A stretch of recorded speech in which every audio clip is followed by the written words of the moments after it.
हालेलुया। सन्चै हुनुहुन्छ?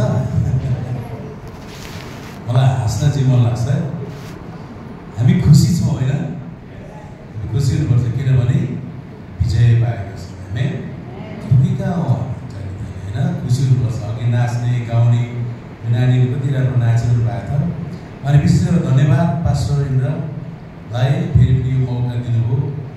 र म धेरै साल पछाडि पहिला चाहिँ म 2007 यो ठाउँमा आएको थिएँ। एक हप्तासम्म बसेर हामी प्रचारमा हिँडेको थियौँ। मेरो छोरा पनि थियो सन्तोष, हाम्रो मण्डलीको एउटा भाइ पनि थियो विनोद कोक्ला दार्जना, कतिजना जन्मिनु भएको थिएन होला है। त्यहाँबाट एटमा पनि हामी आएका थियौँ। एटमा पनि प्रचारको कुरा भयो, धेरैजना बप्तिस्मा लिनु भएको थियो। यसो परमेश्वरको राज्यको सुसमाचारमा सहभागी बन्ने इच्छा गरेका हौँ। र त्यस पश्चात म 2013 आएको थिएँ सन्तोषलाई लिएर। अनि एकचोटि आराधना सेवा गरेर गएका थियौँ। त्यहाँबाट 18 पनि आएको थिएँ मेरो साइना छोरा बुहारी लिएर। त्यतिखेर पनि हामी आराधना गरेर गएका थियौँ। र अहिले पनि आएको छु। आमेन। किन आएको होला? किन आएको होला? कसले भन्नुहोस् न, किन आएको होला? हजुर हो, ठुलो ताली बजाउनुहोस् परमेश्वरलाई।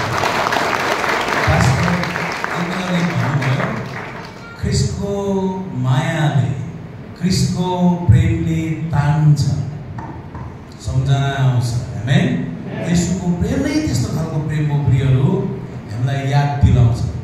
टाढा टाढा भए पनि सम्झना दिलाउँछ, हामीलाई प्रेममा जोड्छ, सम्झना आउँछ, माया लाग्छ। ख्रिस्ट येशूमा तपाईँ र म के भएका छौँ भन्दाखेरि सबैभन्दा पहिलो कुरो हामी येशू ख्रिस्टको छोराछोरी भएका छौँ, येशू ख्रिस्टको दाजुभाइ भएका छौँ, येशू ख्रिस्टको परमेश्वर पिताको छोराछोरी। यो चाहिँ हाम्रो आइडेन्टिटी हो।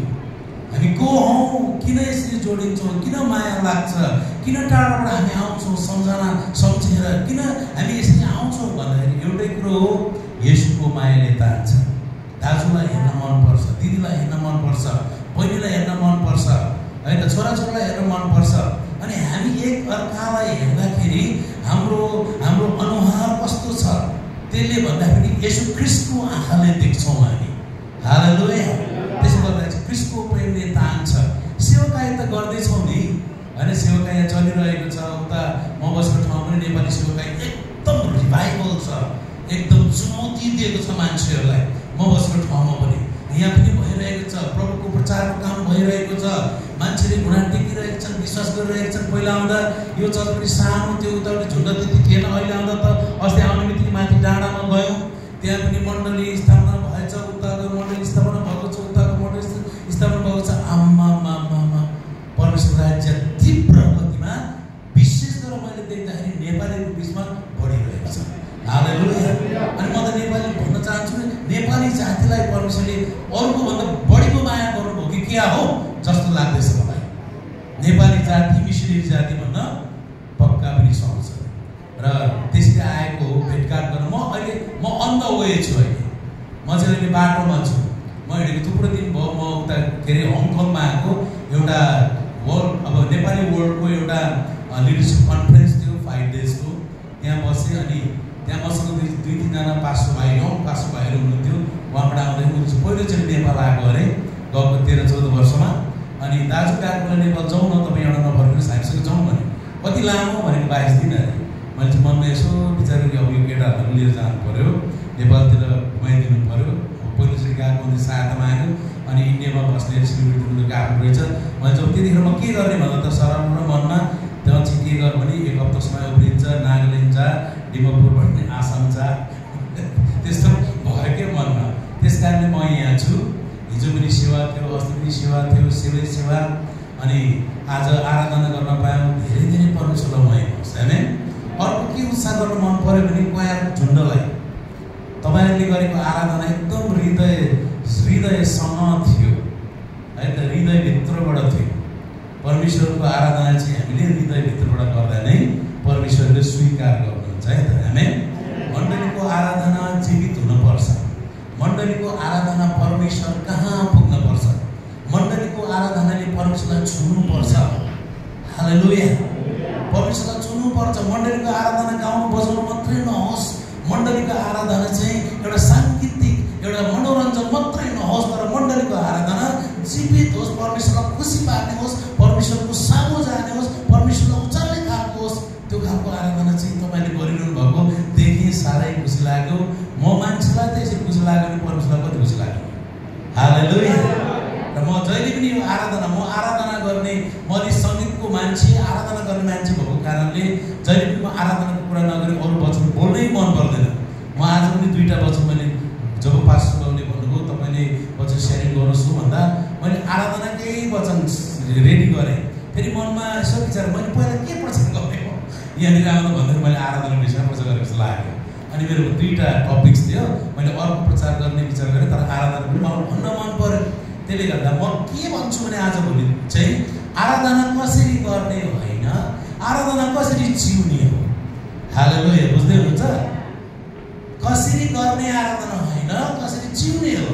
जब आराधना जिउँछौँ तब मण्डलीको आराधना जीवित हुन्छ। हालेलुया। एउटा मण्डलीको एउटा क्रिस्चियन, एउटा परमेश्वरको जनले जब आराधना जिउँछ उसको व्यक्तिगत जीवनमा, अनि मण्डलीमा सामूहिक आराधना जीवित हुन्छ। हालेलुया। बुझ्दै हुनुहुन्छ? यो मण्डलीमा गर्ने आराधना परमेश्वर कहाँ पुग्नुपर्छ भने त्यो आराधना मानिसले घरमा गर्नुपर्छ, तपाईँको व्यक्तिगत जीवनमा गर्नुपर्छ। र आराधना गर्नु भनेको गाउनु बजाउनु मात्रै होइन, आज्ञाकारीको जीवन जिउनु हो। हालेलुया। तपाईँ जहाँ जानुहुन्छ, तपाईँ काममा जानुहुन्छ, तपाईँ दुःख गरिरहनु भएको छ, तपाईँ सुख भोगिरहनु भएको छ, तपाईँ भिडको बिचमा हुनुहुन्छ, तपाईँको वरिपरि इसाई साथी कोही छैन, त्यतिखेर पनि तपाईँ परमेश्वरको आज्ञाकारीमा जिउनुहुन्छ भने चाहिँ तपाईँको जीवन चाहिँ परमेश्वरलाई आराधना गरिरहेको जीवन हुन्छ। र त्यस्तै मिलेर चाहिँ अनि मण्डलीमा सामूहिक आराधना भन्छ। यो चाहिँ यता कङ्ग्रिगेसनल वर्सिप भन्छ। यो आराधनाले जीवित हुन्छ। हालेलुया। प्रभुको साँच्चै उपस्थिति आउने आराधना हुन्छ। आमेन। यति उच्चार गर्न चाहेको है त। र आज बोल्ने चाहिँ मैले अर्कै कुरा बोल्न चाहेको हो।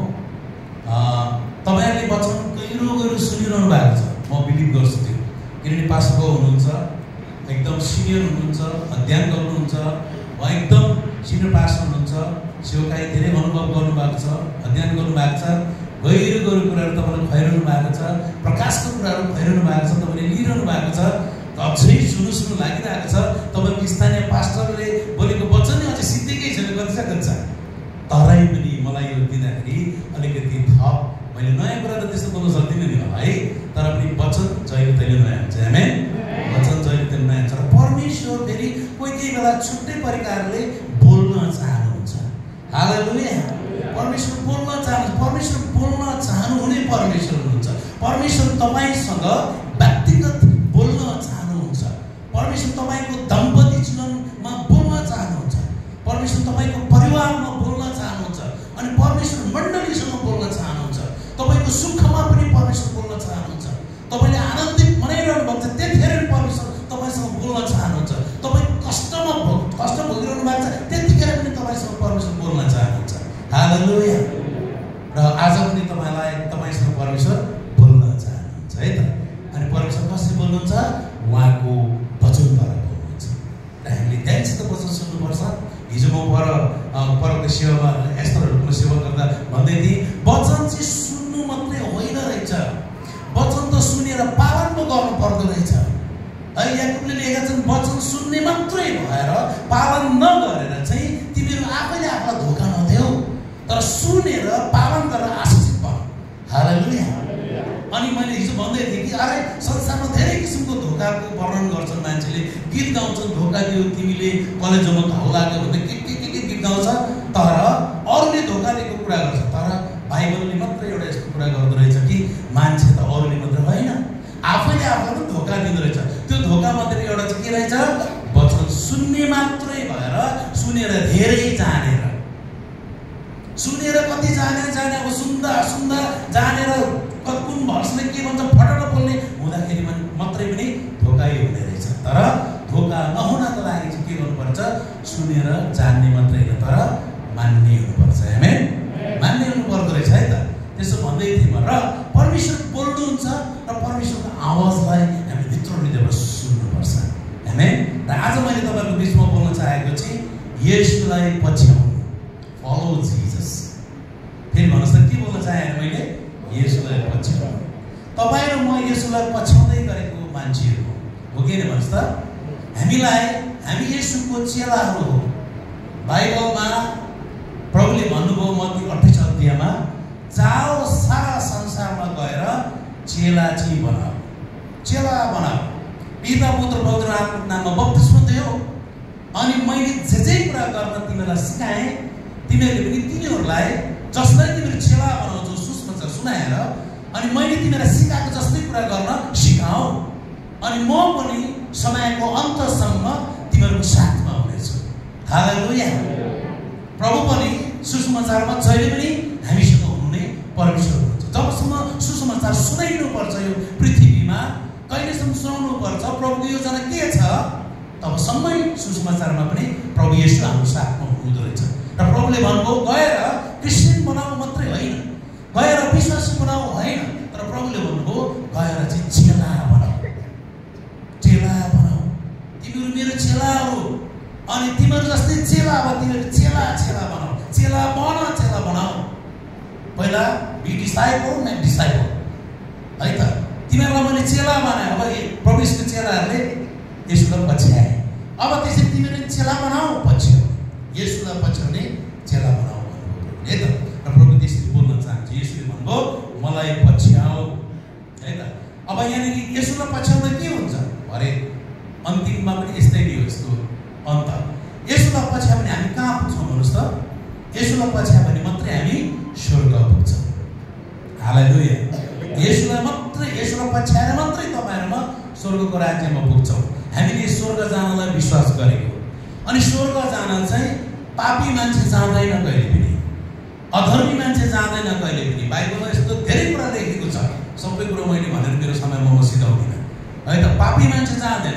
स्वर्ग जानलाई धर्मी मान्छे, धर्मी बनाइएको मान्छे पनि जान्छ र येशू ख्रीष्टलाई विश्वास गरेर येशूको रगतले हाम्रो अधर्म धोइएर परमेश्वरले हामीलाई हाम्रो विश्वासको आधारमा उहाँको धार्मिक जनहरू बनाउनु भयो, हामीलाई धार्मिकता तुल्याउनु भयो। र हामी येशूलाई पछ्याएपछि अब हामी स्वर्ग जान्छौँ।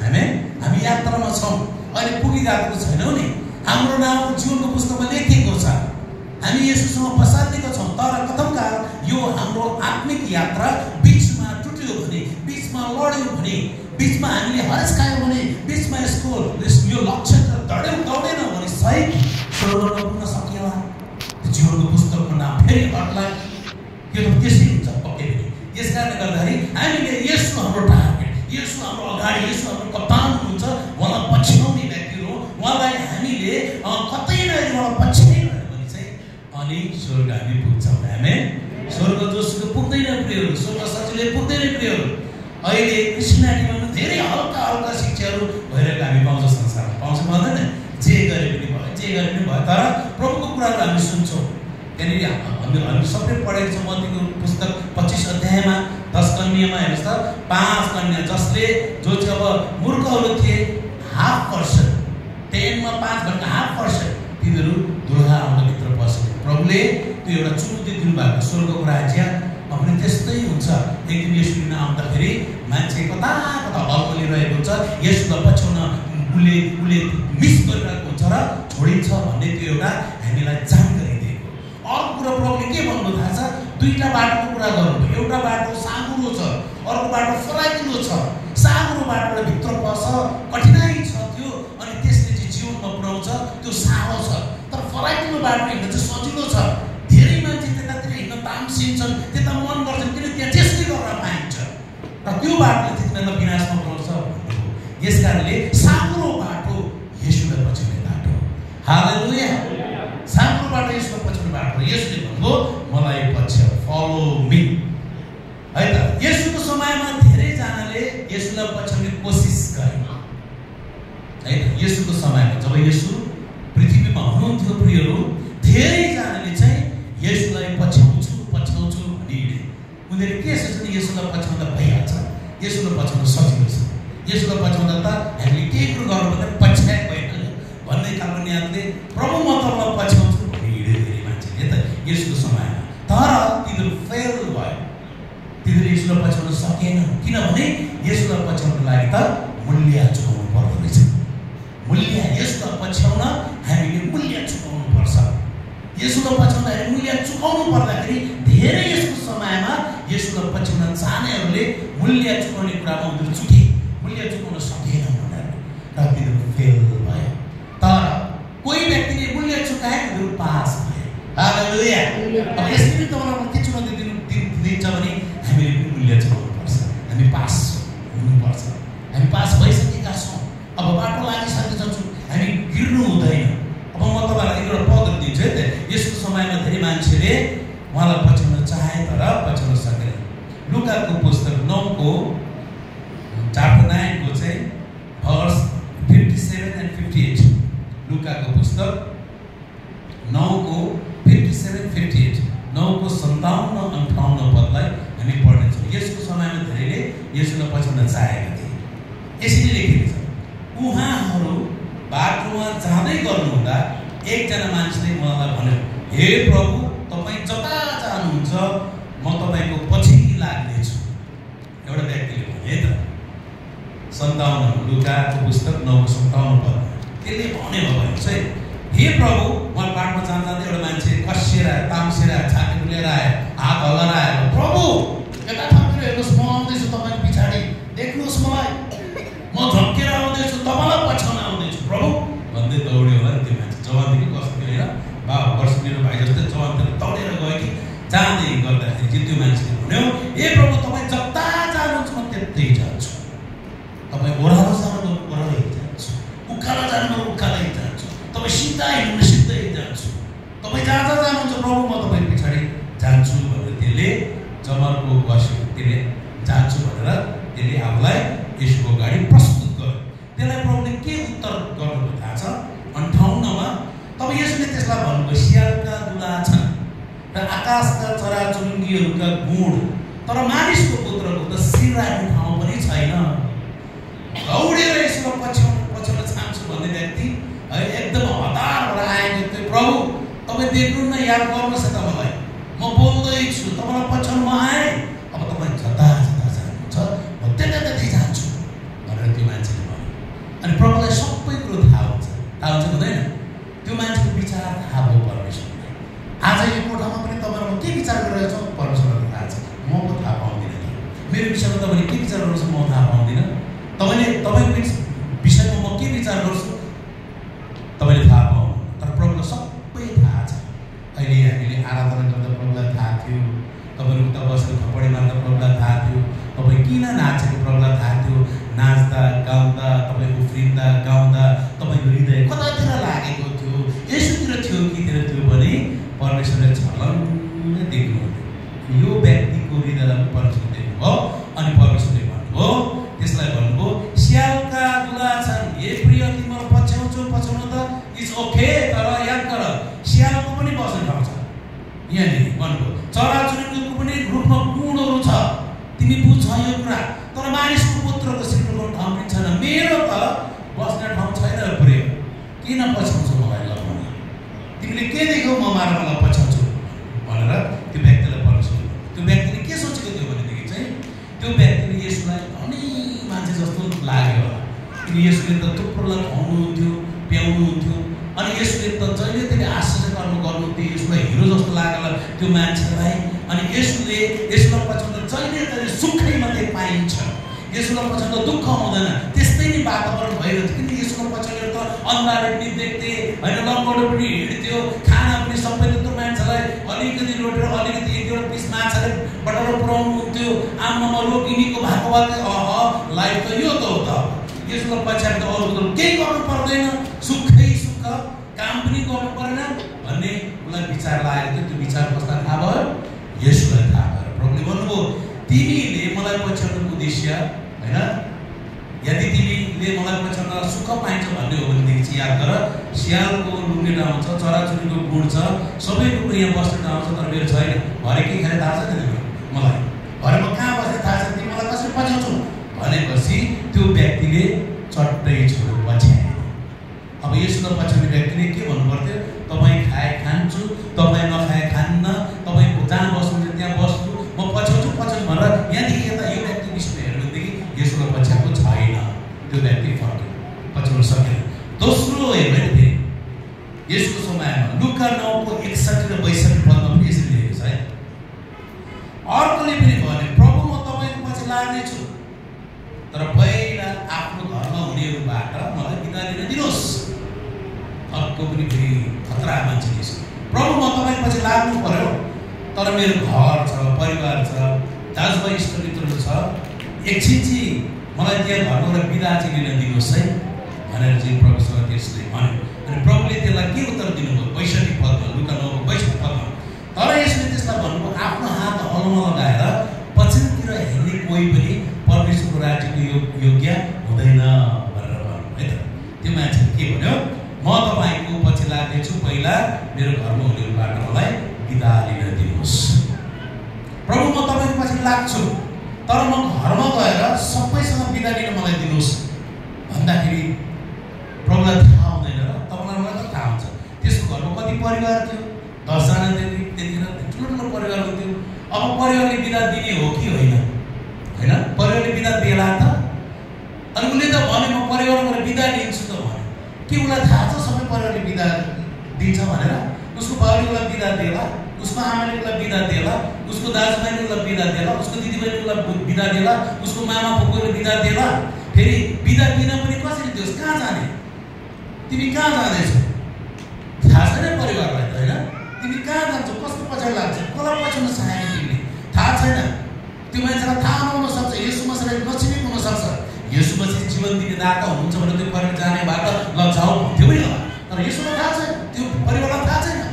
अनि त्यहाँ पनि एउटा निश्चित छ कि उसले घरमा गएपछि बिदा पाउँदैन, किनभने के को लागि बिदा दिन्छ? त कहाँ जाने? छोरालाई माया लाग्छ, यसलाई पछाउँछु भन्ने मान्छेलाई परिवारले माया गरेको होला, हुन सक्दैन त्यो कुरा। अनि प्रभुले भन्नुभयो त्यसलाई है त, हलोमा हात राखेर पछाडि हेर्ने मान्छे स्वर्गको योग्य हुँदैन। हलो जोत्ने यो एउटा गाउँले कुरा गर्नु भएको छ प्रभुले है। हामी पाहाडतिर हलो जोत्छौँ, मधेसतिर हलो जोत्छ। हलो जोत्दाखेरि त एकदम स्ट्रिट जोत्नु पर्यो, राँटा राख्नु भएन। त्यहाँनिर एउटा त्यसको एउटा सिस्टम छ होइन, मेलो छ त्यसको। अनि हलो चाहिँ अनुमा हालेर पछाडि फर्के पनि यता जानु पनि गोरु यता जाला, यता जानु पनि गोरु यता जाला, त्यसमा राँटा आउँछ। त्यहाँनिर त अब मेरोले जोतिँदैन, कहाँ बिउ हान्ने, बिउ बाँड्नु पर्दैन, त्यो लक्ष्य हुँदैन, त्यो उद्देश्य भयो। त्यस्तै चाहिँ एउटा अब है त हलोमा हात र पछाडि हिँड्ने भनेको चाहिँ मलाई पछ्याएर फेरि त्यतातिर सम्झिने मान्छे, मलाई पछ्याउँदा फेरि फर्केर आएर परिवारमा को छन्, के छन्, मेरो परिवारको चिन्ता गर्ने, सम्बन्धको चिन्ता गर्ने मान्छे स्वर्ग राज्य हुँदैन भनिदिनु भयो र त्यो व्यक्तिको फेल हो। बुझ्नु कुरा? त्यो पनि त्यसले पनि पछ्याउन सकेन। थुप्रो उदाहरण छ। म चाहिँ एउटा उदाहरण चाहिँ यसको समयमा धेरैले यसलाई पछ्याउन चाहेका थिए तर सकेनन् भन्ने है त। अब अर्को चाहिँ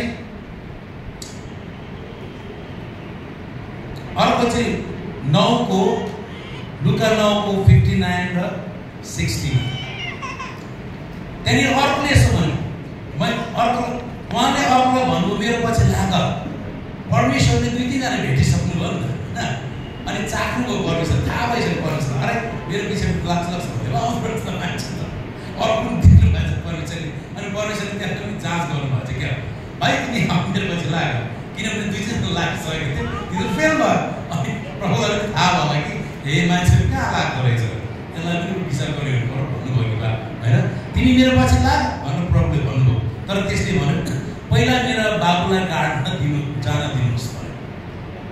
अनि प्रभुले त्यसलाई भन्यो तिमी मेरो पछि लाग, आउँछौ, तिमी मेरो पछि लाग्छौ है। त्यहाँ दुई जना भइसक्यो प्रभु पछाडि लागेको, तिनीहरू फेरि फर्क, तिमी कतै मेरो पछि आउँछ आउने पनि भनेर ती मान्छेले भन्यो होइन, मलाई पहिला घरमा जान दिनुहोस् र मेरो बाबुलाई गाड्न दिनुहोस्। त्यसलाई प्रभुले के उत्तर दिनुभयो? 9:60 उहाँले त्यसलाई भन्नु मुर्दाहरूलाई आफ्नै मुर्दा गाड्न दियो, तर तिमी गएर परमेश्वरको राज्यको सुसमाचार प्रचार गर। मुर्दालाई मुर्दै गाड्न दियो तर तिमी मेरो पछि लाग।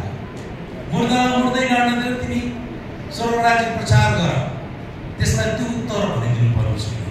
अब हुन्छ प्रभु म आउँछु आउनु त, तर पहिला घरमा गएर मेरो बाबुलाई गाड्न देऊ भनेपछि बाबु मरेकै छैन। विचार गर्नुभयो?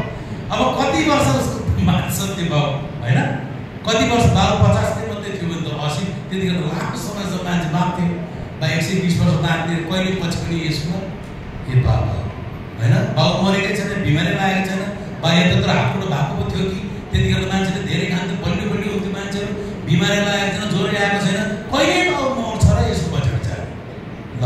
अनि प्रभुले भन्नुभयो मुर्दालाई मुर्दै गाड्न दियो, मुर्दालाई मुर्दै गाड्न दियो भनेर प्रभुले भन्नुभयो। Let the spiritually dead bury their physically dead. आत्मिक रूपमा हिँड्दा हिँड्दै आत्मिक रूपमा जिउँदो हुँदा हुँदै आत्मिक रूपमा मरेको मान्छे है शरीरमा मरेको मान्छेलाई गाड्न दियो। एउटा शरीरमा मर्छ तर अर्को हिँडिरहेको पनि जुन चाहिँ शरीरमा मरेको छ उनीहरू पनि आत्मिक रूपमा मरेको मान्छे हो, जिउँदो लास हुन्छ नि। प्रभुले त्यो भन्नुभयो मुर्दालाई मुर्दै गाड्न दियो। मर्यो कोही शरीरमा मर्यो भने त्यो आत्मामा मरेको मान्छेलाई गाड्न दियो। तर तिमी मेरो पछि आऊ, यसको मतलब हामी के पाउँछौँ भने प्रभु नपाएको मान्छेहरू आत्मिक तौरमा उनीहरू मरेको मान्छेहरू। हालेलुया। प्रभु नपाएको मान्छेहरू आत्मिक तौरमा मरेको मान्छेहरू। त्यो चाहिँ कतिखेर मरेको भन्दाखेरि प्रभुले आदमलाई भन्नुभयो यो रुखको फल चाहिँ नखाऊ है, तिमीलाई यो खराब र असल ज्ञान दिने रुखको फल चाहिँ नखाऊ, अरू कति खान्छौ खाऊ।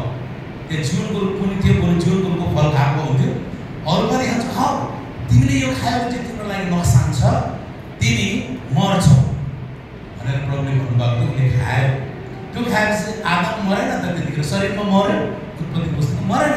आदम त 930 वर्षको बाँचेर हामी पाउँछौँ। तर के भयो, ऊ आत्मिक रूपले मर्यो। अब परमेश्वरसँग सम्बन्धमा बिछोड आयो। त्यसरी नै अहिले परमेश्वरसँग सम्बन्धमा बिछोड भएका मानिसहरू, आदमको स्वभावमा जन्मेका, अहिले शरीरमा हामी जन्म लिन्छौँ तर येशूलाई पाएको छैन भने त्यस्तो मान्छेहरू चाहिँ मरेको जिउँदो मान्छे हो। जस्तै स्पिरिचुअल डेड पिपल है त, त्यो आत्मिक रूपमा मरेको पिपल। अनि त्यो आत्मिक रूपमा बाँचिरहेकोहरूलाई, त्यो आत्मिक रूपमा सास फेर्नेकोलाई, त्यो शरीरमा सास फेरेर छोडेकोलाई गाड्न दियो। तिमी मेरो पछाडि आऊ भनेको त्यो मान्छे पनि फेल भयो, त्यो मान्छे पनि पछाडि सकेन। अर्को मत्ती 19:21-22 पदमा त्यहाँनिर येशूले तिमीलाई भन्नुभयो तिमी सिद्ध हुन चाहन्छौ भने गएर तिमीसित भएको सबै बेचेर दरिद्रहरूलाई दिऊ र तिमीले स्वर्गमा धन प्राप्त गर्नेछौ अनि आएर म पछि लाग। जब ती जवान मानिसले यो कुरा सुने तिनी दुखित भएर गइहाले, किनकि तिनको धेरै धन सम्पत्ति थियो। यहाँ पनि एउटा घटना छ है त।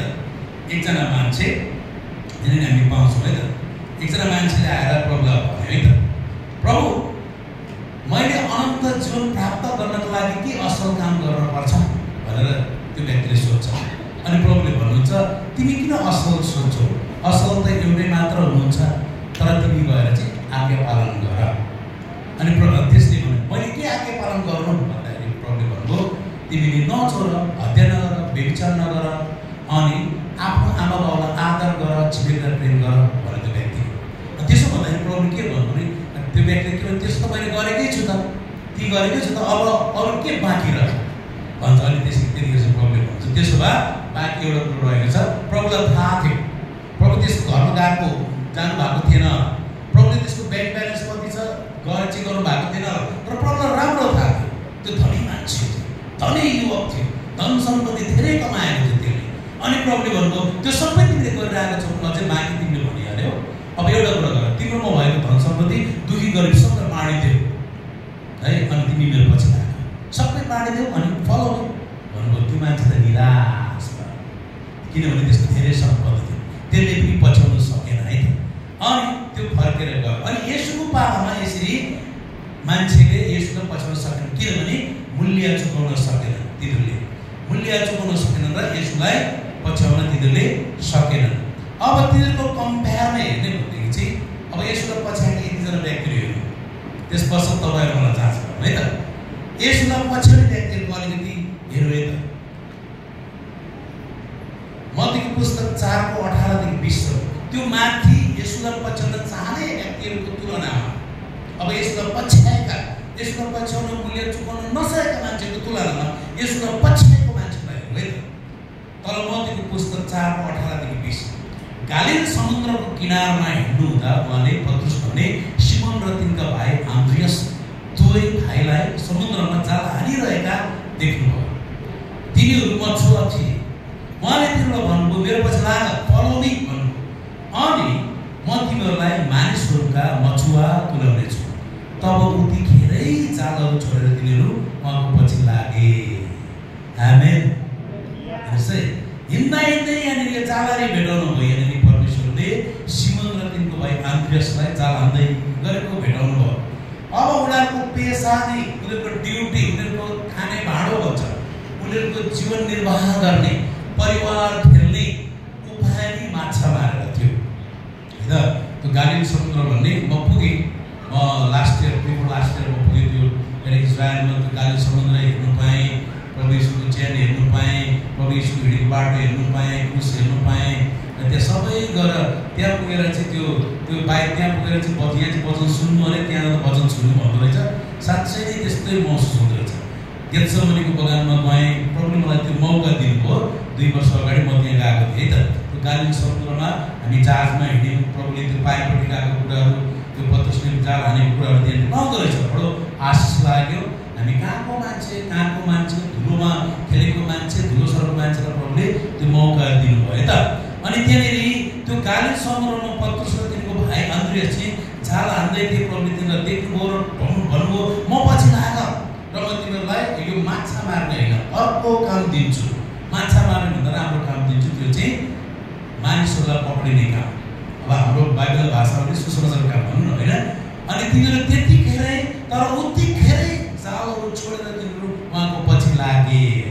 माथिको मान्छेको तुलनामा होइन, प्रभु हुन्छ, जानु त पर्यो, तपाईँले अर्को काम के दिनुहुन्छ त्यसलाई विचार पनि गर्न मन छ। तर तपाईँलाई थाहा छ प्रभु, यो माछा मार्ने काम नै हाम्रो परिवार ठेल्ने काम हो। यो माछा मार्ने काम हाम्रो पेसा हो। हामीले परिवारलाई सोध्नु पर्यो नि, पहिला परिवारको बन्दोबस्त गर्नु पर्यो नि भन्थ्यो कि बा। तर त्यसो भनेर उनीहरूलाई थाहा छैन अब के हुन्छ। उत्तिखेरै त्यो व्यक्तिले उनीहरूको पेसा जाल त्यतिखेर छोडेर प्रभुको पछि लाग्यो। हालेलुया। माथिको मान्छेको तुलनामा यहाँ फरक आएको आएन। संसार माथिको मान्छेको कोही धनी थिए, कोही ठुलो घरानाका थिए। तर यहाँ त धनी मान्छे होइन, एउटा माछा मारेर जीविका चलाउने मान्छे। हेर्नुहोस् त, प्रभुको पछाडि त्यतिखेर उसको जीवनभरिको खाने कुरा थपक्क छोडेर प्रभुको पछि लाग्यो। माथिको तुलना अर्को पनि मत्तीको 4:21-22 पदमा है त। यहाँबाट जाँदै उहाँले अर्का 2 भाइ जब्दियाका छोराहरू, मत्तीको पुस्तक 4:21-22 पद है। यहाँबाट जाँदै उहाँले अर्का 2 भाइ जब्दियाका छोराहरू याकुब र तिनका भाइ युहन्नालाई तिनीहरूको बाबु जब्दियासँग डुङ्गामा आफ्नो जाल तुनिरहेको देख्नुभयो। र उहाँले तिनीहरूलाई बोलाउनु भयो। तब उत्तिखेर डुङ्गा र तिनीहरूका बाबुलाई छोडेर तिनीहरू उहाँको पछि लागे। हालेलुया। अझै यहाँ पनि 2 जनाहरू छ त, जब्दियाका छोराहरू याकुब र तिनका भाइ युहन्ना छ है। अनि प्रभुले तिनीहरूलाई देखेपछि, उनीहरू 3 भाइ थिए त्यहाँनिर, उसको बाबु पनि थियो। 3 जना माछा मारे, तिनीहरू पनि जीविका माछा मारेर चल्छ क्या। अनि बाबु छोरा सबै रहेछन् त्यहाँनिर, होइन। 3 जना माछा मारेर अनि व्यापार गरेर माछा खुवाएर परिवार पाल्ने मान्छे पनि हुँदैन। अनि प्रभुले तिनीहरूलाई बोलाउनु भयो अरे। परमेश्वरले तिनीहरूलाई भन्नु, फलो मी, मसँग आऊ, मसँग हिँड भन्नुभयो। अनि ती 2 जनाले उत्तिखेरै, माथि पनि अघि उत्तिखेरै भनेको छ, राइट देयर भनेको छ। अनि यहाँ पनि उत्तिखेरै डुङ्गा र तिनका बाबुलाई छोडेर, डुङ्गा पनि छोडिदिए, तिनको बाबुलाई पनि छोडेर, यहाँ त बाई भन्नु पनि भ्याएको जस्तो कुरा छ, छोडेर प्रभुको पछि लागे। हालेलुया। त्यसरी चाहिँ अब प्रभुको पछि लाग्ने व्यक्तिहरूले सबै पहिलाचोटि पछि लाग्दा सबै कुरो छोडेर लागेका छन्। छोडेर है, पर्ख होइन, छोड्न नसक्ने, सम्पत्ति छोड्न नसक्ने, घराना छोड्न नसक्ने, घरको माया ममता छोड्न नसक्ने, संसार छोड्न नसक्ने व्यक्तिले प्रभुलाई पछाउन सक्दैन यसको समयमा। तर उतिखेरै उनीहरूको जीविका चलाउने एउटा व्यवसाय चट्टै छोडेर हिँड्ने मान्छेहरूले यसुलाई पछ्याए। र तिनीहरूले पछ्याएको कारणले गर्दाखेरि आज सारा संसारमा अनि तपाईँ र म घाटमा पनि मुक्तिको सुसमाचार आयो र हामीले पनि पछ्याउन पायौँ। हालेलुया। परमेश्वरको नामको स्तुति होस् प्रिय। आज ती व्यक्तिहरूले सम्पूर्ण तिनीहरूको काम, तिनीहरूको घराना, तिनीहरूको परिवारलाई छोडेर प्रभु येशूको पछि लागेको थिएनन् भने अब यो भन्न सजिलो हुन सक्छ आज तपाईँको र मका हामीले कसरी सुसमाचार आउँथ्यो। ती व्यक्तिले के अरे छोडेर मात्र ती व्यक्तिले शहीद हुने परिकारले प्रभुलाई पछ्याए। उनीहरूले पछ्याएर शहीद भएको कारणले गर्दा आज भारतको यो के अरे म्याड्रासमा त प्रभुको चेला थुमा आएका थिए। त्यहाँ चेल छ है, हेर्नुहोस् त सुषमा चाहिँ कसरी आयो इन्डियामा? प्रभुलाई पछ्याउने व्यक्तिहरूले ल्याए। हालेलुया। प्रभुलाई पछ्याउने व्यक्तिहरूले ल्याए। अब प्रभुलाई पछ्याउनको लागि चाहिँ प्रभुले के भन्नु भएको छ भनेदेखि चाहिँ मूल्य चुकाउनुपर्छ। हालेलुया। मलाई पछ्याउनु मूल्य चुकाउनुपर्छ। अनि मत्ती 16:24 पदलाई हामी पढ्नेछौँ है त। तब यसले आफ्ना चेलाहरूलाई भन्नुभयो, कोही मेरो पछि आउने इच्छा गर्दछ भने उसले आफूलाई इन्कार गरोस् र आफ्नो क्रस उठाएर मेरो पछि लागोस्। आफ्नो क्रुस उठाएर मेरो पछि लागोस्। प्रभुले भन्नुभयो। अब मूल्य चुकाउने कुराहरू है त। कोही मेरो पछि आउन इच्छा गर्दछ भने, इच्छा गर्दै मिलिसके, अघि इच्छा गर्ने सकेन, किन सकेन? मूल्य चुकाउन सकेन। इच्छा गर्नेहरूले आफूलाई इन्कार गरोस् र क्रस चाहिँ मैले बोक्ने क्रस बोक्नु पर्दैन, किन प्रभुले बोक्ने क्रुस त हामी बोक्न सक्छौँ, तर आफ्नै क्रुस बोकेर मेरो पछाडि लागोस् भन्नुभयो प्रभुले। हेर्नु त, आफूलाई इन्कार गरोस् र आफ्नो क्रुस उठाएर मेरो पछि लागोस् भनेर प्रभुले भन्नुभयो। आफूलाई इन्कार गर्नु भनेको के हो? आफूलाई इन्कार गर्नु भनेको क्रिस्टको पछि लाग्नलाई आफ्नो इच्छाहरू छोड्नु, क्रिस्टको इच्छा अनुसार जीवन जिउनु पर्ने। हामीले आफ्नो सुख विलास फाइदा सुविस्ताका कुराहरूलाई क्रिस्टको स्थानमा नराख्नु हो। इन्कार गर्नु भनेको म होइन प्रभु तर तपाईँ, टाउको हलाउनु है त। इन्कार गर्नु भनेको येशूले जब क्रुसमा जानु पर्थ्यो, येशू गेत्सेमनी बगैँचामा जानुभयो, उहाँ एकदम शोकित हुनुभयो। अब त्यो बेला आइरहेको थियो कि सबै मानिसहरूको पापको कचौरा उहाँले लिनु पर्थ्यो। तपाईँको र मेरो पापको कचौरा पनि उहाँले बोक्ने बेला आयो। अनि त्यो बोक्न सजिलो थिएन। तपाईँको मेरो विषको कचौरा त्यो लिन प्रभुलाई सजिलो थिएन। त्यो कचौरा लिएर उनले चाखेर हामीले पाउनुपर्ने दण्ड उहाँले भोगेर तपाईँहरूलाई सित्तैमा क्षमा गरेर सित्तैमा उद्धार दिन सजिलो थिएन। एकदम वेदना थियो, कष्ट थियो, दर्दनाक थियो। उहाँलाई साह्रो पर्छ, उहाँलाई थाहा थियो। अनि प्रभुले प्रार्थना गर्नुभयो। उहाँले चेलालाई लिएर जानुभएको थियो, त्यहाँदेखि चेलालाई त्यहाँ प्रार्थना गर भनेर अझै अरू ठाउँमा गर्नुभयो प्रार्थना। रातभरि प्रार्थना गर्दा उहाँ पसिना आएर त्यो पसिना त रगतमा परिणत भयो अरे। त्यस्तो साह्रो प्रार्थना गर्नुभयो। कसरी प्रार्थना गर्नुभएको छ? हे प्रभु, हुनसक्छ भने यो कचौरा मबाट हटाइदिनुहोस्, तर मेरो इच्छा होइन, तपाईँको इच्छा। हुनसक्छ भने चाहिँ यो साह्रो छ प्रभु। यदि त्यहाँ कुनै अर्को अप्सन छ भनेदेखि, अर्को कुनै बाटो छ भनेदेखि, कुनै बाटोबाट पापी मान्छेहरूलाई क्षमा गर्ने कुनै अप्सन छ भने, उपाय छ भने प्रभु, हुनसक्छ भने मबाट होइन अरूबाट हुन्छ नि त। तर होइन र म आफै चाहिँ तपाईँको पुत्र येशू ख्रीष्ट, म आफै क्रुसमा जानुपर्छ भने तपाईँको इच्छा गर्नुहोस् भनेर प्रभुले भन्नुभयो।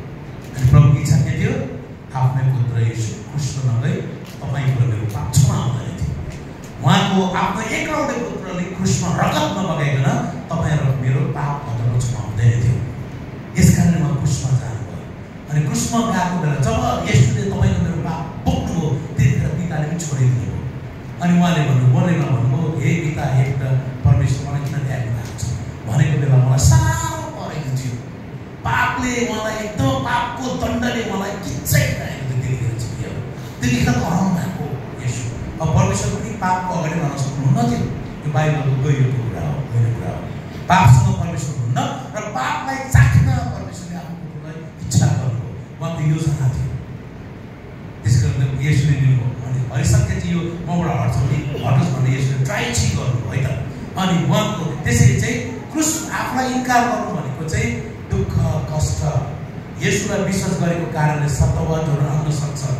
हामी कोही बेला येशूलाई विश्वास गरेको 3 महिनामा छौँ, घरमा घटना हुनसक्छ, मान्छेको मृत्यु हुनसक्छ। हाम्रो ठाउँमा एकजना बिजुवाको घटना, एउटा कान्छा भन्थ्यो, हामीले सुसमाचार सुनायौँ, विश्वास गर्यो। त्यो घटना चाहिँ एउटा सेक्टरै बिजुवा मात्रै हप्ता दिन सेवा हुन्थ्यो। के अरे सेवाको भनेछु, चिन्ता हुन्थ्यो, सेवा भनेछु।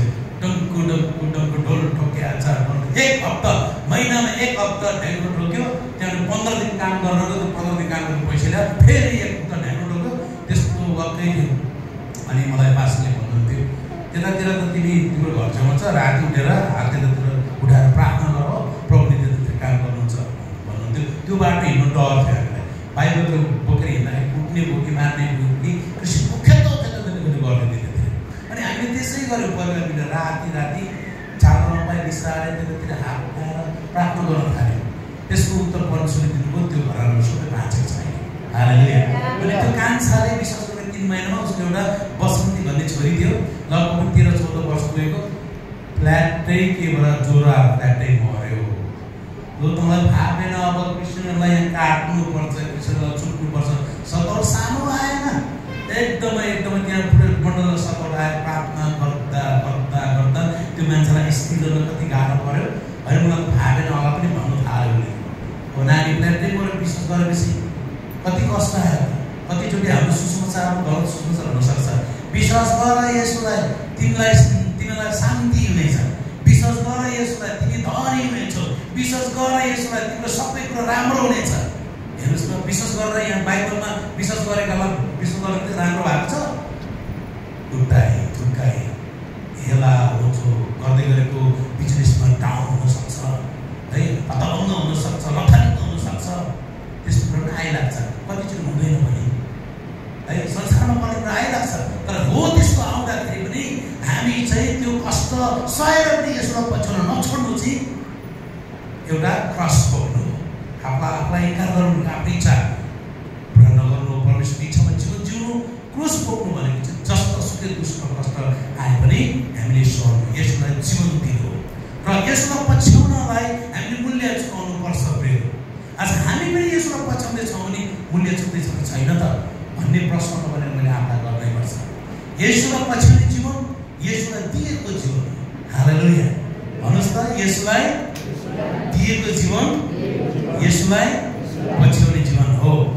र यसलाई दिएको जीवन चाहिँ प्रियहरू संसारको ढाँचामा चल्ने जीवन होइन। यसलाई पछ्याउने, यसलाई दिएको जीवन चाहिँ संसारको ढाँचामा चल्ने जीवन होइन भनेर हामीले जान्न पर्छ। यसलाई पछ्याउने जीवन चाहिँ संसारको इज्जत मान पाउन दौडिने जीवन होइन भनेर जान्नुपर्छ तपाईँले मैले। प्रियहरू, यसलाई पछ्याउने जीवन संसारमा मलाई सलाम ठोकोस् है, मलाई नमस्ते गरोस् भन्ने जीवन होइन। मान मर्यादाको पछाडि दौडिने जीवन होइन। यसलाई पछ्याउने जीवन चाहिँ रुपियाँ पैसाको लोभ पछाडि दौडिने जीवन पनि होइन। रुपियाँ पैसा चाहिन्छ, धन दौलत हामीलाई चाहिन्छ, खानु पर्यो, लाउनु पर्यो है, स्कुल पढाउनु पर्यो, अरूलाई पनि दिनु पर्यो, मुठी खुवाउनु पर्यो, चाहिन्छ। तर परमेश्वरले जुटाउने हुने कुराले चाहिँ हामीलाई त्यस्तो कुरामा पुर्याउँछ, आशिष दिनुहुन्छ। तर धनको लोभ गरेर, नाफा कमाएर, अरू अत्याचार गरेर परमेश्वरलाई दिनुपर्ने समय नदी घरमी छेउमा नआइ नपाइ भ्याउँदा पनि ढाँटेर कता अलिकति उपलब्ध हुन्छ त्यतातिर गएर आराधना गुमाएर परमेश्वरको इच्छा नखोजिकन खाली पैसा कमाउने, दशांश पनि रेगुलर नदिने, परमेश्वरको वचनको भय नमान्ने, भेटी पनि जहिले तहिले 1 नोट छ भने 4वटा साटेर 25 सेन्ट बनाउने, यो खालको जीवन होइन। यसलाई पछ्याउने जीवन धन दौलतको पछाडि लोभ, धन रुपियाँ पैसाको लोभमा दौडिने जीवन होइन। यसलाई पछ्याउने जीवन प्रतिस्पर्धाको पछाडि दौडिने जीवन होइन। प्रिय, तपाईँलाई म के उसार्न चाहन्छु भने हामी कम्पिटिसन गर्दैनौँ, अर्कोले जे गर्यो त्यही गर्ने होइन। कोही बेला त यस्तो प्रतिस्पर्धा त मण्डलीभित्र पनि हुनसक्छ। उता हाम्रोतिर कता कता त्यस्तो हुन्छ नि, एउटाले नयाँ गाडी किन्यो भने पर्खी म लोन दिन्छ, त्यो राम्रो किन्छु, बाँकी चाहिँ थोरै भएको हुँदैन, खानु पाउँदैन राम्रो होइन, तिर्दा तिर्दै ठिक हुन्छ। अनि अर्काले यो लोनमा घर दिन्छ, अनि घर दिने त्यसको भन्दा म त्यसको 3 वटा किनेछ म 5 वटा किन्छु। त्यस्तो चाहिँ के अर्कोको जीवन हेरेर जिउने जीवन होइन, प्रतिस्पर्धामा जीवन जिउने, संसारको मान्छेलाई हेरेर तुलना गर्ने जीवन होइन, संसारको मान्छेसँग प्रतिस्पर्धा कम्पिटिसन गर्ने जीवन होइन। यसोलाई पछ्याउने जीवन त्यो जान्नुपर्छ प्रिय। र यसोलाई पछ्याउने जीवन चाहिँ फेरि परमेश्वरलाई प्रेम गर्ने जीवन हो। हालेलुया। र परमेश्वरलाई प्रेम गर्ने जीवन चाहिँ परमेश्वरको भय मान्ने जीवन हो। आमेन। र त्यो यसोलाई पछ्याउने जीवन, यसो परमेश्वरको भय मान्ने जीवन चाहिँ अब येशूसँग क्रुसमा चढाइएको जीवन हो। हालेलुया। येशूलाई पछ्याउने जीवन, परमेश्वरलाई प्रेम गर्ने जीवन, परमेश्वरको भय मान्ने जीवन अनि ख्रीष्ट येशू सँगसँगै आफ्नो सम्पूर्ण पुरानो मानिसत्वलाई क्रुसमा चढाएको जीवन, कम्प्लिट येशूको भएको जीवन नै येशूलाई पछ्याउने जीवन हो। हालेलुया। यदि पावलले लेख्छ गलातीको पुस्तक 2:20 मा, म ख्रीष्टसँगै क्रुसमा टाँगिएको छु, अब उपरान्त जिउने म होइन तर ख्रीष्ट ममा जिउनुहुन्छ। जुन जीवन शरीरमा म अहिले जिउँछु त्यो परमेश्वरका पुत्रमा विश्वास गरेर जिउँछु, जसले मलाई प्रेम गर्नुभयो र मेरो निम्ति आफूलाई अर्पण गर्नुभयो। हालेलुया। येशूलाई पछ्याउने जीवन है, त्यस्तो जीवन हो है त। अब येशूलाई पछ्याउने जीवन चाहिँ दुःख भोग्न सक्ने जीवन, येशूलाई पछ्याउने जीवन चाहिँ क्रुसमा क्रुसीकरण भएको जीवन हो। अब यहाँनिर एउटा कुरा लेख्नु भएको छ लुकाको पुस्तक 14:26 मा है, यदि कोही मौका आउँछ र आफ्ना बाबा आमा पत्नी छोराछोरीहरू दाजुभाइ दिदीबहिनीहरूलाई आफ्नै प्राणलाई समेत तुच्छ ठान्दैन भने त्यो मेरो चेला हुन सक्दैन। यो पद त सान्दर्भिक छैन यहाँनिर। त्यसले मलाई पछ्याउँछ मेरो चेला, येशूलाई पछ्याउनु भनेको येशूको चेला हुनु हो। येशूलाई पछ्याउने व्यक्तिहरूले चाहिँ अघि माथिको एकजना पर्नुहोस् है त म घरमा गएर पाएँ मेरो परिवारलाई पाएँ भनेर आउँछु भन्ने मान्छेसँग यहाँ तुलना हुन्छ। यदि कोही मौका आउँछ र बाबु आमा पत्नी छोराछोरी र दाजुभाइ दिदीबहिनीहरूलाई आफ्नै प्राणलाई समेत तुच्छ ठान्दैन भने त्यो मेरो चेला हुन सक्दैन। सुन्दा चाहिँ बडो अप्ठ्यारो छ है, कति अनौठो, दुःखलाग्दो, निराशाजनक यस्तो पनि हुन्छ र येशू ख्रीष्टकै परिवारको विरोधी हो र, येशू ख्रीष्टकै आमा बाउको विरोधी हो र, छोराछोरी र आमा बाउको विरोधी हो र झगडा मचाउने खालको हो र येशू ख्रीष्ट भनेको जस्तो हुन्छ। तर त्यो सन्दर्भ होइन है त। येशू ख्रीष्टले आमालाई आदर गर्नु भन्नुभएको छ होइन, आमालाई प्रेम गर्नु पर्यो, आमाको अधीनमा बस्नु पर्यो, परिवारलाई प्रेम गर्नु पर्यो, परिवारमा एक आपसी ख्रीष्टीय प्रेम बाँड्नु पर्यो। तर यो चाहिँ कस्तो भनेदेखि कोही बेला त्यस्तो सिचुएसन आउन सक्ला है त, तपाईँको परिवारमा त्यस्तो खालको समय आउन सक्ला। अब तपाईँ मध्येमा 10 जनाको परिवारमा 2 जनाले चाहिँ प्रभुलाई विश्वास गर्यो, अरू परिवारको विश्वास गर्न मानेन हो, त्यस्तो अब तपाईँले छान्ने समय आयो भने चाहिँ के गर्ने त, यसोलाई पछ्याउने कि परिवारलाई पछ्याउने भन्ने कुरा चाहिँ यहाँ चल्नु भएको छ। त्यस्तो सिचुएसन आयो भने चाहिँ कसलाई पछ्याउने त, येशूलाई पछ्याउने कि परिवार पछ्याउने है। यदि आमा बाउ पछ्यायो भने येशूलाई पछ्याउन सकिँदैन। कतिजना अहिले हाम्रो उतातिर पनि थुप्रो छ, श्रीमतीले विश्वास गरेको छ, श्रीमानले विश्वास गरेको छैन। हेर्नुहोस् है, कोही श्रीमानले विश्वास गरेको छ, श्रीमतीले विश्वास गरेको छैन। अनि धेरै वाद विवादको कुराहरू हुन्छ। अनि त्यहाँनिर यस्तो खालको स्थानमा बसेको छन् उनीहरू। अब इसाईलाई त अइसाई जोडी छोड्ने अनुमति छैन बाइबलमा पावलले लेखेको पत्रमा। तर यदि त्यो अइसाईले चाहिँ इसाई जोडीलाई छोडेर अनुमति दिन्छ, त्यो स्टेजमा पुगिसकेको छ, दुःख कष्ट सह्यो। अब रोजाइमा आयो, घर परिवार छोड्ने कि येशू छोड्ने। हाम्रो भुटनिजहरू थुप्रो त्यस्तो भएर भुटानबाट निस्किएको छ, नेपाल आएको छ। ठुलो सङ्कट आयो चिराङ भुटानमा। अनि परिवार 2-4 परिवारहरू त्यसमा तपाईँले सुन्नुभएको होला, पास्टर जोन मगर पनि हो, उनीहरूलाई थाहा छ जोन मगर। अनि उनीहरूलाई चाहिँ डम्फु कोर्टमा लगेर चाहिँ तिमीहरू परिवार छोड्ने कि येशू छोड्ने, देश छोड्ने कि येशू छोड्ने। हामी येशू पनि छोड्दैनौँ, येशू छोड्यो भने त अनन्त जीवन घुम्छ, देश पनि छोड्दैन। त्यसरी हुँदैन, एउटा छोड्नु पर्यो। तिमीहरूलाई देशमा बस्नु मिल्छ, येशू छोड्ने कि देश छोड्ने। अनि उनीहरूले हामी येशू चाहिँ छोड्दैनौँ, किनभने येशूलाई छोड्यो भने उधारको हुन्छ, बरु देशै छोड्छ। कतिजना परिवार छोड्ने कि येशू छोड्ने, परिवार छोडेर आएको छ येशूले, पछाडि परमेश्वरले त्यो परिवारको जोड्नु भएको छ। हालेलुया। त्यस्तो सिचुएसन आउँछ र येशूलाई पछ्याउनु भनेको चाहिँ प्रियको हाम्रो पर्सनल कलिङ हो, तपाईँको र मेरो व्यक्तिगत बोलावट हो येशूलाई पछ्याउनु। र येशूलाई पछ्याउनु भनेको चाहिँ तपाईँको र मेरो चाहिँ एकदमै पर्सनल डिसिसन हो, तपाईँको मेरो आफ्नो व्यक्तिगत निर्णय। येशूलाई पछ्याउनु भनेको चाहिँ अब तपाईँको र मेरो आमा बाउले तपाईँको र मेरो निम्ति येशूलाई पछ्याएर हुँदैन है त। तपाईँको दाजुभाइ दिदीबहिनीले तपाईँको निम्ति येशूलाई पछ्याएर हुँदैन। अनि तपाईँको फ्यामिलीको कुनै पनि सदस्यले तपाईँको निम्ति येशूलाई पछ्याउन सक्दैन। तपाईँले व्यक्तिगत येशूलाई पछ्याउनु परिवारले यसोलाई पछ्याएर हुँदैन, तपाईँले व्यक्तिगत यसोलाई पछ्याउनु पर्छ। तपाईँलाई मन परेको मान्छेले यसोलाई पछ्याइदिएर हुँदैन, तर तपाईँ आफै यसोलाई पछ्याउनु पर्छ। र तपाईँले यसोलाई पछ्याउँदाखेरि तपाईँको व्यक्तिगत सम्बन्ध उसँग बढेर जाने हो। र तपाईँले यसोलाई पछ्याउनु भनेको उहाँको चेलाको काम हो। र यसोलाई पछ्याउँदा तपाईँ अनन्त प्रवेश गर्ने र सबैभन्दा ठुलो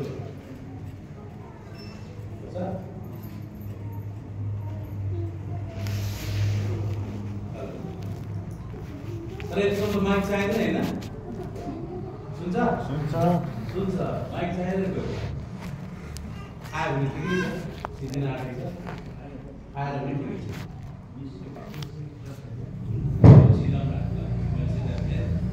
ल र हाम्रो पर्सनल डिसिसन हो। र अब तपाईँले मैले अघि हामीले यस्तो कुरा हेर्यौँ, यसको समयमा धेरैले यसको पछ्याउन चाहे, फेल भए। र कतिजनाले यसको पछ्याउन चाहे, पास भए। र उनीहरू अहिले संसारमा ठुलो एउटा जीवन ल्याउने एउटा माध्यम बनेर आयो। चेला भनौँ न, यसको पछ्याउन चेला। अब कुरो आयो तपाईँको र मेरो। अघि त अरूको कुरा गरेको त तपाईँहरू होइन, अघि त बाइबलको कुरा गरेको। यसलाई पछ्याउँदा यस्तो हुन्छ, यसलाई पछ्याउन सकेन, धनीले सकेन, परिवारसँग नछुटिले सकेन, संसारसँग त्यो सम्बन्ध विच्छेद नगर्ने सकेन, अनि सक्नेले व्यवसाय छोडेर पछ्यायो, तिनीहरू चेला बन्यो। तिनीहरूले चेला बनेर यसो गरिसकेपछि उनीहरूको सुसमाचारको कारणले गर्दा हामी कहाँ सुसमाचार आयो, त्यो कुराहरू गरेर लग्यो, त्यो वास्तविक कुराहरू गरेर।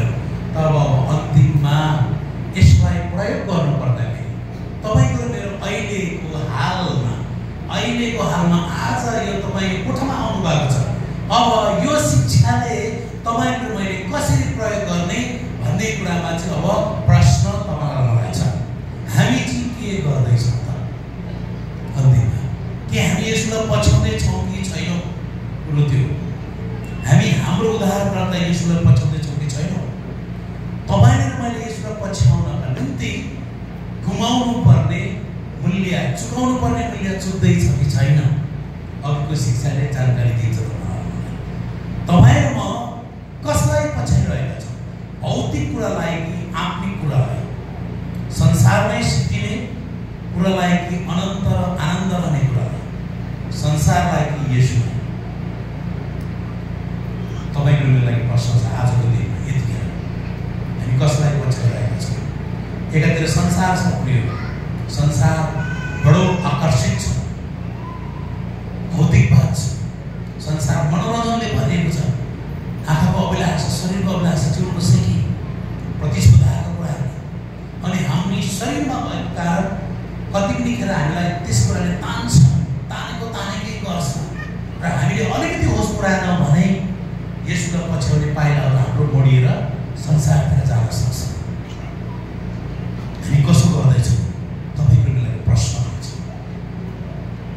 यदि अहिले यतिखेर म चाहदिनँ, म त्यो विश्वास गर्छु हामी सबै यसको पछ्याउने व्यक्तिहरू हौँ, तर अघिको शिक्षा अनुसार यसलाई दिनुपर्ने पहिलो प्राथमिकताको कुरामा चुकिरहेका छौँ। संसारका कुराले यसको महिमा गर्ने कुरालाई प्राथमिकता दिनुपर्नेमा संसारका कुराले त्यो कुरामा चुकिरहेका छौँ। परमेश्वरको राज्यलाई पहिलो प्राथमिकता दिनुपर्ने कुरामा संसारको कुरामा हामी चुकिरहेका छौँ। संसारको कुराको कारणले चुकिरहेका छौँ। माथिको कुरामा मन लगाउनु पर्ने, माथिको कुराको खोजी गर्नुपर्नेमा हामीलाई संसारका कुराले डिस्टर्ब दिइरहेछ, अनि हाम्रो मन र विचार पनि त्यतातिर बढी मोडिरहेको छ भने चाहिँ हामीले अहिले प्रब्लम हुन सक्छ। प्रभु त्यतातिर लाग्यो भने पनि बाटो बिराउने रहेछ। म त्यस्तो चाहन्न, किनभने तपाईँलाई पछ्याउन छोडेँ भने म गन्तव्यमा पुग्दिनँ, म त मृत्युमा पुग्ने रहेछु। तपाईँलाई पछ्याउन छोडिनँ भने मात्रै म त्यो राज्यमा पुग्ने छु जहाँ तपाईँ हुनुहुन्छ अनन्तको लागि।